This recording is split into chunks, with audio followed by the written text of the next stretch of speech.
Estados Unidos jugó importantes cartas en Bolivia durante la primera mitad del siglo XX. El poder económico aliado a Washington controló gran parte de la economía mediante el empréstito Nicolaus. Para dominar las variables del mercado del estaño utilizó a la rosca minera. El magnicidio de Villarroel también contó con apoyo estadounidense. Y ninguna empresa que fuera norteamericana podía ser nacionalizada. A Estados Unidos ya no le convenían democracias contestatarias. Los embajadores yanquis a cada rato a través de la prensa daban sus opiniones que parecían instrucciones al país. The United States Army in the Andes Mountains of Bolivia and Peru. ¡Compañeros! ¿Bolivia libre? ¡Sí! ¿Colonia yanqui? ¡No! ¡Bolivia libre!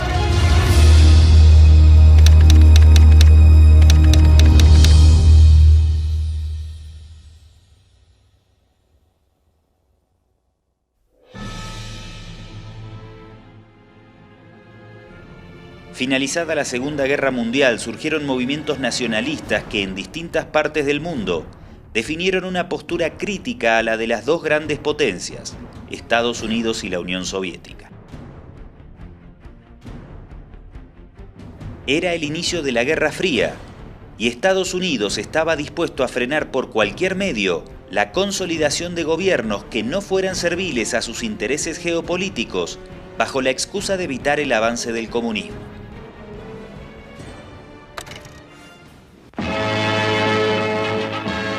U.S. Secretary of State Dulles takes the rostrum to urge united action by the Americas to outlaw international communist intervention in the Western Hemisphere. They may not themselves have been communists, but they had been subjected to the inflammatory influence of communism, which avowedly uses extreme nationalism as one of its tools.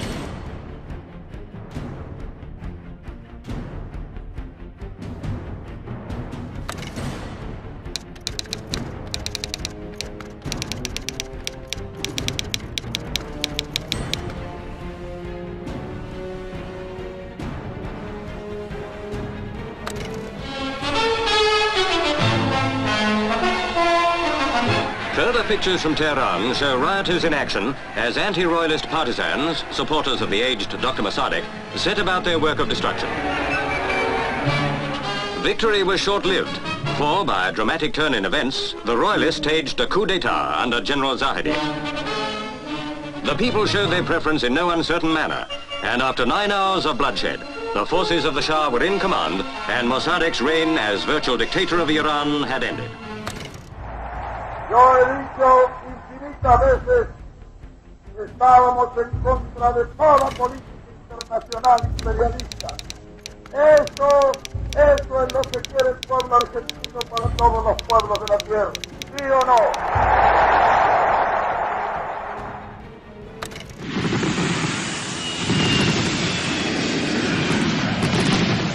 Anticipándose a la llegada de los primeros contingentes de la masa laboriosa, los bombarderos, con certeros impactos, descargan sus bombas sobre la Casa Rosada, donde suponen constituido al dictador. El pánico, como una colosal marea, cubrió el centro de la metrópoli. En América Latina, el anticomunismo determinó la irrupción de una larga lista de dictadores, el preludio de un genocidio promocionado y supervisado desde Washington.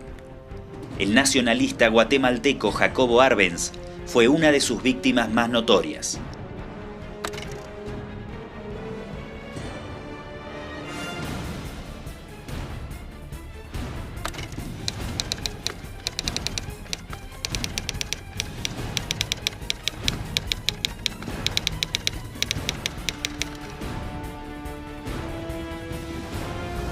Nos hemos indignado ante los ataques cobardes de los aviadores mercenarios norteamericanos.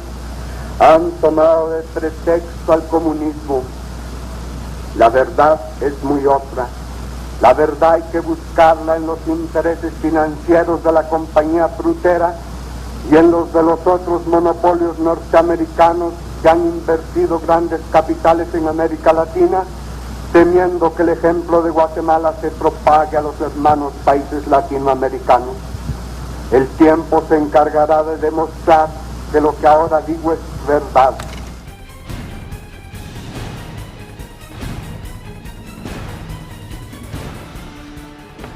This is the first time in the history of the world that the communist government has been overthrown by the people.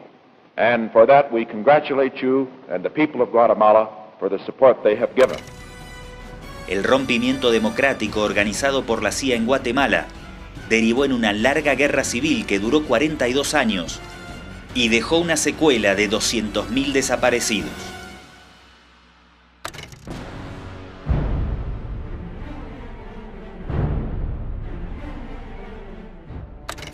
En Bolivia surge durante la década del 40 el movimiento nacionalista revolucionario.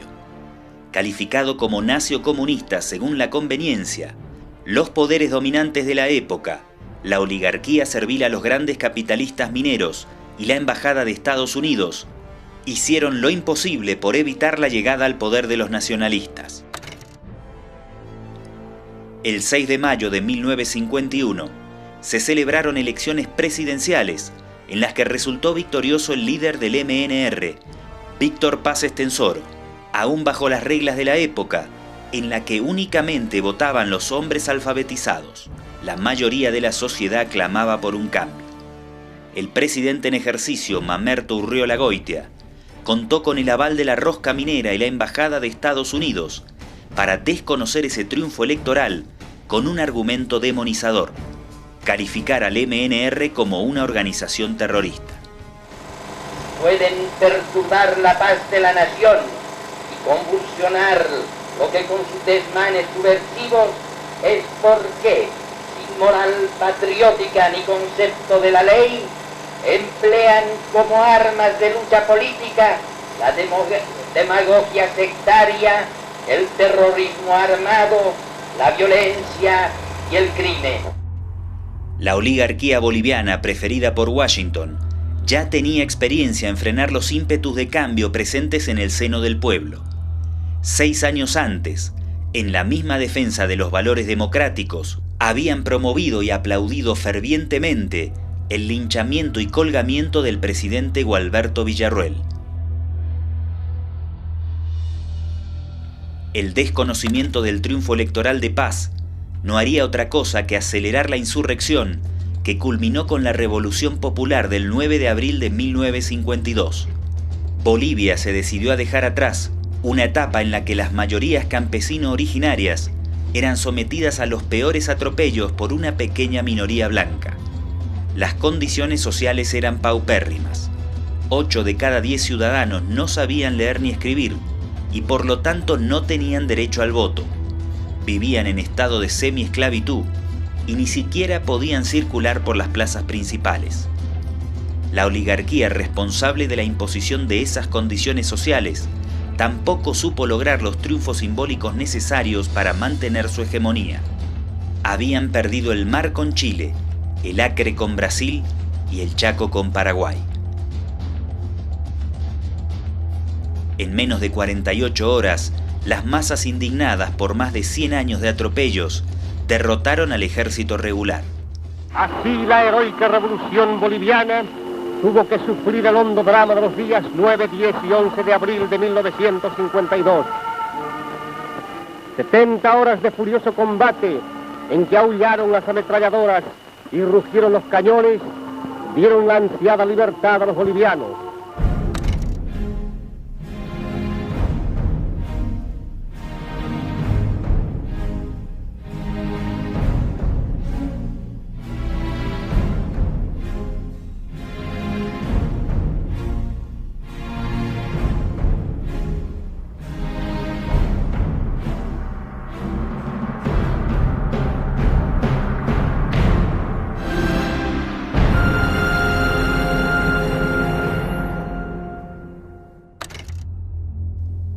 Una semana después del triunfo revolucionario, inspirada en la lucha de la Federación Sindical de Trabajadores Mineros, nace la Central Obrera Boliviana, que será liderada durante 35 años por Juan Lechino Quendo. Los mineros constituyen el sector más combativo a la hora de exigir la nacionalización de los recursos naturales.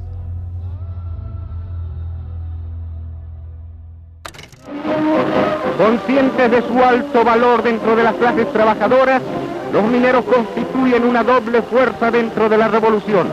El sostén económico de un pueblo sometido a las contingencias de la monoproducción y la constitución de un ejército obrero dispuesto a defender las ventajas sindicales obtenidas en la nueva lucha revolucionaria de la que forman parte activa. En La Paz, un joven médico argentino observa muy interesado el acontecer social del país. Es el doctor Ernesto Guevara de la Serna. El Che regresaría 13 años más tarde a Bolivia para liderar al Ejército de Liberación Nacional. Pasamos Valle Hermoso. Aquí refinan el petróleo. Se ve montones de turriles, pero dice que ya no los van a usar. Por unos tubos van a mandar la gasolina rectito a donde se necesite y hasta el extranjero. El proyecto de la izquierda, de Lechín y Hernán Siles Suazo, toda la izquierda, era la nacionalización de las minas. Eso se plantea al inicio de la Revolución del 52, cuando se toma el poder. Paz Estenssoro estaba en contra de la nacionalización de las minas. Entonces el agregado comercial de Estados Unidos, el señor Ziegler, le plantea a Paz Estenssoro, a Walter Guevara Arce, ministro del Interior en ese momento de Paz Estenssoro, que era imposible nacionalizar las minas en Bolivia porque estaban inscritas en la Bolsa de Nueva York y ninguna empresa que fuera norteamericana podía ser nacionalizada. Eso nos marca ya el grado de injerencia que había en esa época y la penetración que habían tenido desde mucho antes, ¿no? Si bien es muy complejo simplificar las relaciones entre Estados Unidos y la Revolución Nacional, pronto quedó claro que Paz Estenssoro no tenía ninguna intención de enfrentarse a Washington, y Washington tampoco tenía ninguna intención de perder su influencia en Bolivia. La ecuación resultó beneficiosa para ambos. El profundo cambio político y social que transformó al país y desplazó para siempre a la oligarquía minera del poder fue aceptado y rápidamente controlado por el Departamento de Estado. Las minas fueron nacionalizadas, pero Estados Unidos logró imponer fuertes indemnizaciones a sus capitales aliados. De no mediar un resarcimiento, Washington amenazó con bloquear la economía boliviana al negar el acceso del estaño a las refinerías estadounidenses. Para ese entonces, la economía del país dependía casi íntegramente de los ingresos generados por la minería. Triunfa la Revolución del 52. Como digo, Andrade negocia la reconducción de relaciones, pero viene la pregunta: ¿a qué precio? Y yo creo que el precio fue la misma revolución, porque los Estados Unidos pareciera que tuviera una injerencia bastante directa en lograr la indemnización a los mineros a través del Servicio Agrícola Interamericano. Prácticamente toman a su cargo la ejecución de la reforma agraria. Cuando se trata de analizar la presencia o el comportamiento norteamericano respecto a nuestro país, hay que ver que indiscutiblemente la estrategia ha sido controlar primero los sectores básicos de la economía nuestra, después adquirir ya posiciones mucho más radicales, ¿no es cierto?, en la exigencia de un comportamiento boliviano en pro de Estados Unidos. En 1953, tras la firma de un acuerdo de asistencia técnica, llegan masivamente a Bolivia alimentos provenientes de la cooperación estadounidense. La Embajada Británica en La Paz informa a Londres que Paz Estenssoro estaba recibiendo demasiada ayuda y consejo de Estados Unidos y que sabía cuándo arrodillarse. Entre marzo y julio de 1953, el precio del estaño se desplomó y el MNR se arrodilló ante Washington para conseguir recursos. En octubre de ese año, cuando ni siquiera habían transcurrido 2 años del triunfo de la revolución, Paz Estenssoro retiró a todos los ministros que disgustaban a la embajada estadounidense. 2 años más tarde, el Congreso aprobó un trascendente código de petróleo, redactado íntegramente por abogados del estudio Davenport, con sede en el país del norte.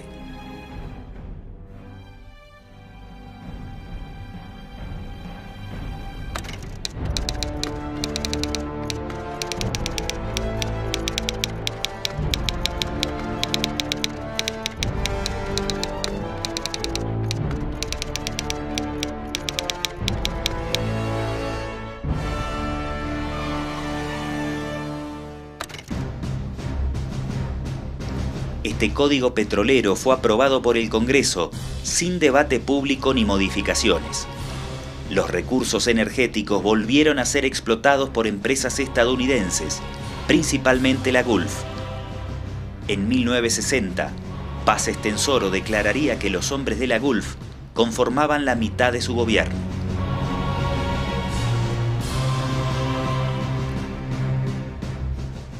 Durante la Revolución Nacional, Bolivia se transformó en el mayor receptor de ayuda estadounidense en el continente.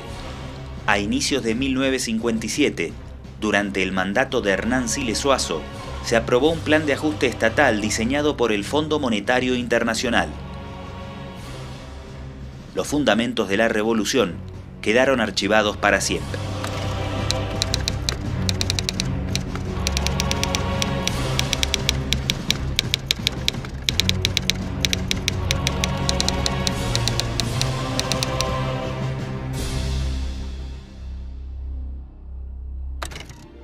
Para finales de la década del 50, un tercio del presupuesto estatal de Bolivia provenía directamente de Estados Unidos. Los embajadores yanquis a cada rato a través de la prensa daban sus opiniones que parecían instrucciones al país. El 22 de abril de 1958 y el 9 de febrero de 1961 se firman 2 acuerdos militares con Washington. Se impone la doctrina de la contrainsurgencia que apunta a un enemigo interno, caracterizado como subversión comunista.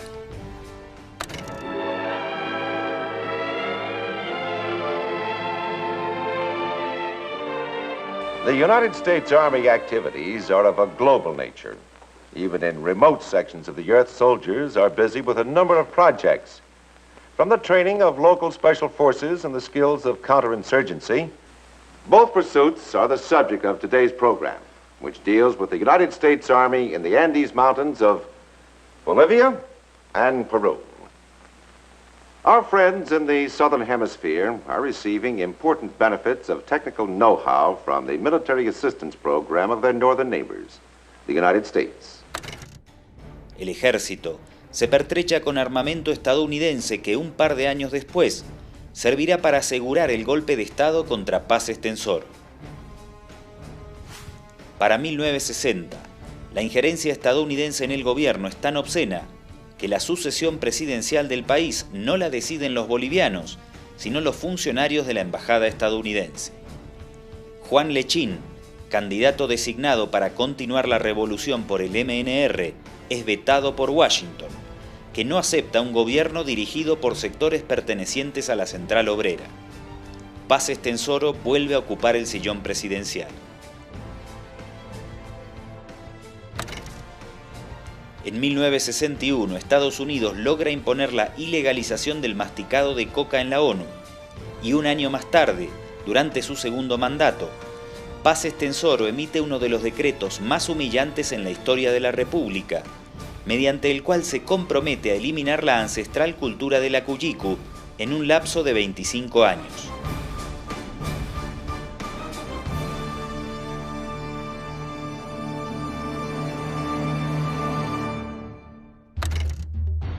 El 1 de enero de 1959, la Revolución Cubana sacude al continente y Washington se pone en alerta roja. Y que hayamos hecho una revolución socialista en las propias narices de los Estados Unidos. Y que esa revolución socialista la defendemos con esos fusiles. That we shall pay any price. El presidente Kennedy lanza la Alianza para el Progreso, con el declarado objetivo de frenar cualquier tipo de revolución socialista. 30 días antes de ser asesinado en Dallas, Kennedy recibe su última visita de Estado. Es Víctor Paz Estenssoro. El presidente estadounidense reflexiona ante Paz. Lo que usted hace por su país es lo que deseamos para toda América Latina. Paz expresa su gratitud y afirma que Estados Unidos nunca demanda nada a cambio de la ayuda que ofrece, solo amistad. Durante el gobierno de Kennedy, el Departamento de Estado mantiene una fuerte disputa con el ala ultraconservadora promovida desde el Pentágono. The President and First Lady are retreating from the fence. They're heading now for the official limousine. 22 de noviembre de 1963. El presidente Kennedy llega al aeropuerto Love Field de Dallas para una visita de trabajo. Su caravana arranca con la custodia oficial correspondiente, hasta que su escolta principal recibe la orden de retirarse ante su propia y reiterada incredulidad.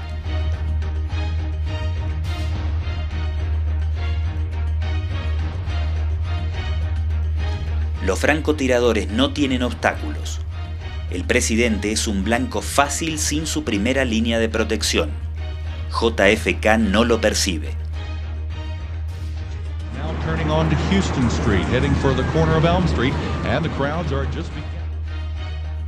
Pocos minutos después, recibe el primer disparo y el servicio secreto no está para protegerlo.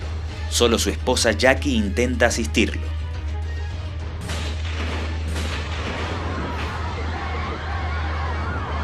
Así se consuma el golpe de Estado encubierto que inclinará la balanza definitivamente hacia los halcones del Pentágono.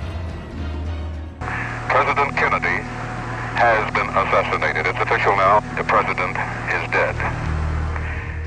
Sus efectos se evidenciarán muy pronto y los coletazos afectarán a Bolivia.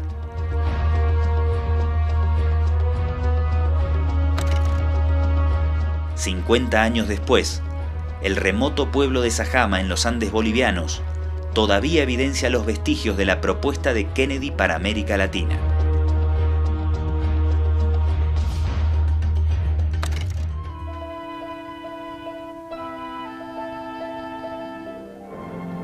The program is called Civic Action. Until 1960, this was part of Bolivia's unused, inaccessible jungle. What has happened since here in the Alto Beni region through the joint efforts of the Bolivian and American governments is perhaps the best example in South America of what a civic action program can really accomplish. I'm Captain Alfredo Luro of Bolivia. The area about which Mr. Morgan speaks, the Alto Beni, is a rich valley lying along the Beni River, some 250 kilometers from La Paz, our capital city. In 1959, some 35,000 acres of this rich land was set aside by our government for colonization by families of the Aymara Indians, a people who for centuries have suffered the privations of life on the harsh Altiplano. First, with help and technical advice from the United States Aid Mission, a road was cut through the jungle connecting the area with the nearest town, Caranavi, 76 kilometers away.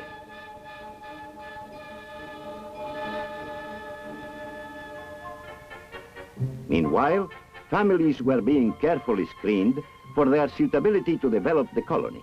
Physical examinations were given, medical attention, and immunization shots were needed.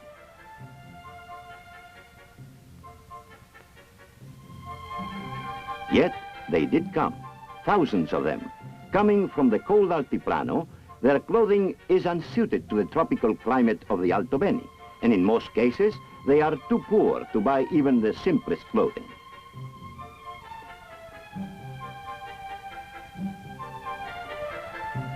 And so, the Herovich family is issued a pair of work trousers, 2 shirts, a hat, sandals. Since these are farmers, there is also animal life. Each family receives 3 chickens, 1 rooster and 2 hens.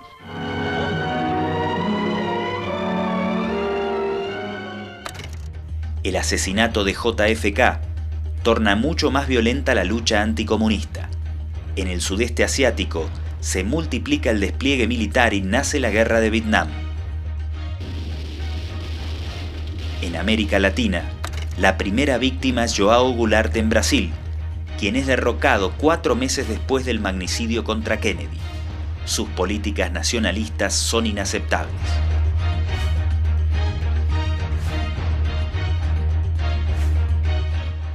El principal conspirador extranjero es el embajador de Estados Unidos en Brasil, Lincoln Gordon, quien absurdamente utilizó una gira de Goulart por Asia para afirmar que el mandatario convertiría a su país en la China suramericana de los años 60. Viva a amizade cada vez mais estreita entre a China popular e os Estados Unidos do Brasil.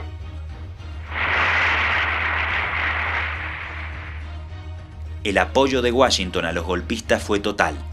Impulsaron movilizaciones callejeras, diseñaron planes que incluían la movilización de armas, tropas, barcos y hasta aviones de guerra a las costas de Brasil, Uruguay y Argentina.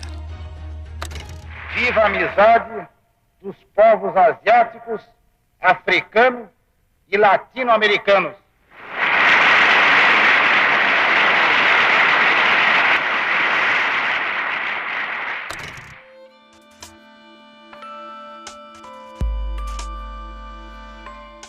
En Bolivia, las pugnas de poder dentro del MNR son feroces.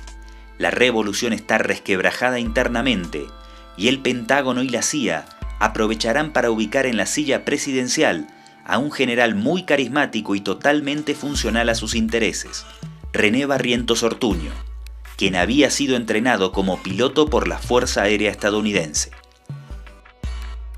Fue la propia CIA la encargada de financiar su profusa campaña de difusión política, inclusive en medios estadounidenses. La revista Time llegó al punto de compararlo con un superhéroe de una historieta estadounidense, Steve Canyon.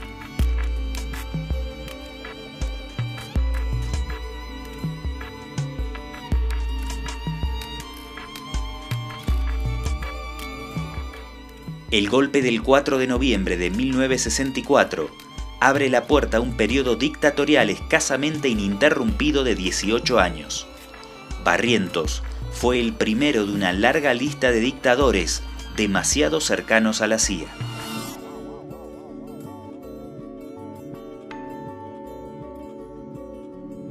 El propio Paz Estenssoro se exilia en Lima y desde allí responsabiliza al Pentágono por su derrocamiento. El representante del Pentágono en La Paz era el agregado militar de la embajada, el coronel Edward Fox. Aquí en Bolivia ha sido famosa la intervención del agregado militar norteamericano que estuvo y que fue quien diseñó prácticamente todo el mecanismo de captura del poder por parte del general Barrientos Ortuño, que es quien derroca al presidente Paz, ¿no? Fox fungía además como jefe de la CIA en Bolivia. Su actuación en el golpe fue tan determinante que incluso pueden encontrarse textos específicos sobre el tema, como este del profesor de ciencia militar Robert Kirkland, titulado El coronel Edward Fox y el golpe de 1964 en Bolivia. Aquí puede leerse textualmente que hubo un inconfundible apoyo del Pentágono y en particular del coronel de la Fuerza Aérea de los Estados Unidos, Edward Fox, quien por su cercanía con Barrientos estimuló al general para que éste derrocara a Paz. El papel de la CIA en apoyo a Barrientos también puede evidenciarse en el libro Air America del Dr. Joe F. Licker, en donde se establece que la empresa aeronáutica Air America, una tapadera para operaciones clandestinas de la CIA, trasladó armas y municiones vía Perú para apoyar el golpe en un avión alquilado a la Flying Tiger Line. En el texto puede leerse incluso la patente del avión utilizado por la CIA. Durante la dictadura de Barrientos, las presiones de la embajada estadounidense para reprimir firmemente al movimiento minero serían mejor escuchadas. El pacto militar campesino impulsado por el carismático dictador no incluía a los mineros, que presionaban por implementar políticas de izquierda.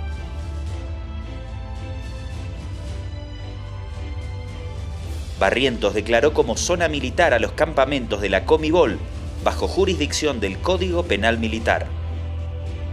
En mayo de 1965, Barrientos decretó estado de sitio para enfrentar una huelga organizada por la COB. acusaba a la Central Obrera de impulsar una conspiración internacional. La COP se constituyó en el enemigo principal del gobierno de facto, que reprimió y persiguió sistemáticamente a sus líderes y comisiones obreras. Los centros mineros fueron el epicentro de la resistencia al régimen. La violenta guerra interna desatada por Barrientos en contra de los mineros es un fiel reflejo de la política exterior estadounidense de lucha contra la subversión comunista. La mina Miluni en las faldas del Huayna Potosí fue bombardeada por la aviación para destruir su emisora radial.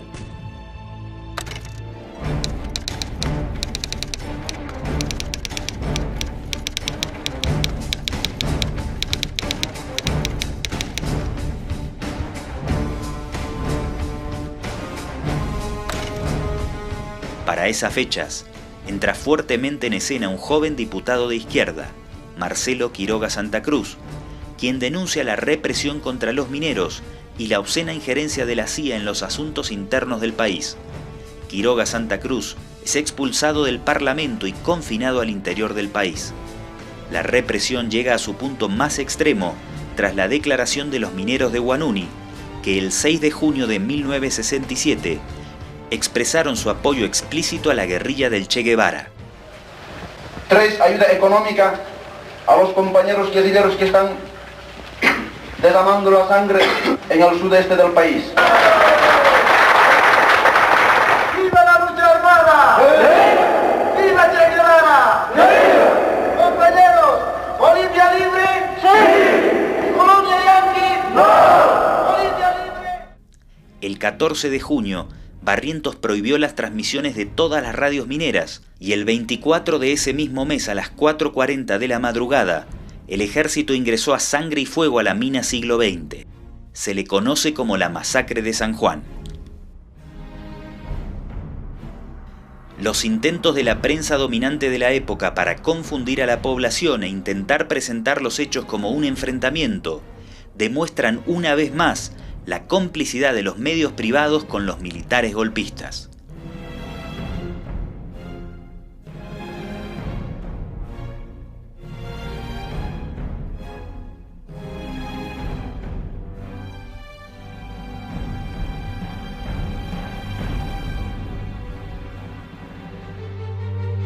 Mientras tanto, Barrientos denuncia que Bolivia se encontraba ante una grave intromisión internacional preparada por el eje La Habana-Pekín.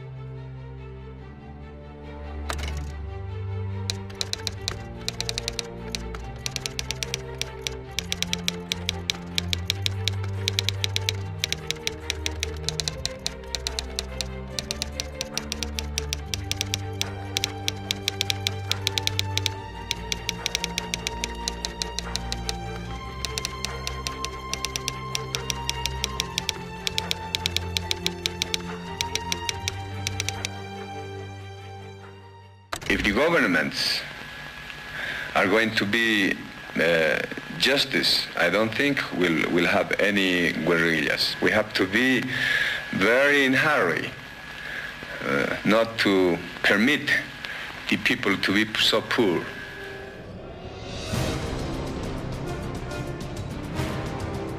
La invasión a Vietnam está en pleno apogeo y multiplica la indignación de una nueva generación de jóvenes dispuestos a luchar contra las injusticias sociales y las atrocidades perpetradas o fomentadas desde Washington.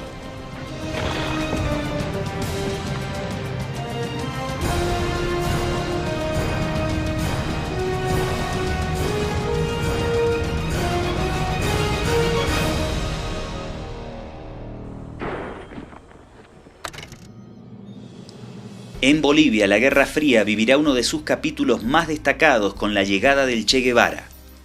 La actuación protagónica de una guerrilla comunista, unas fuerzas armadas fuertemente influidas por la doctrina contrainsurgente, agentes de la CIA y militares estadounidenses pondrán en escena una vez más la influencia y la injerencia de Washington en todas las esferas del poder en Bolivia.